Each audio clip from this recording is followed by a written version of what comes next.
Sabi po ni Supreme Court Justice Ramon Paul Hernando, nagmumungkahi siya na magpasa ang Kongreso ng tinatawag na Special Appropriations Law para dito sa mga unprogrammed funds. Sa tingin nyo, ito ba'y susundin ng Kongreso para doon sa next na budget cycle?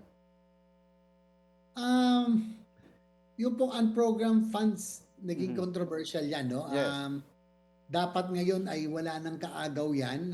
Specifically, ako po, nilaban ko rin yan, lalo na sa DOTR, na yung mga priority projects, foreign assisted, mapunta sa program appropriations. Pero Mhm. yung pong may portion na mapupunta ang program funds yung dulo, pero may special provision ho tayo na kapag meron ng billing yung po mga contractor at Mhm. yung mga nagpautang sa atin, kailangan fast green lane ho tayo at wala Mhm. nang kaagaw, hindi katulad dati na nung panahon nila Saldico nilagay po nga nila sa program funds Yes. ang foreign assisted, kaya ngayon nilaban ho natin sa this budget na mapunta sila sa program appropriations at yung pong mapupunta naman na portion ng program ay dapat green lane, kumbaga Mhm. walang delay, kailangan ma-release ka agad. Oo.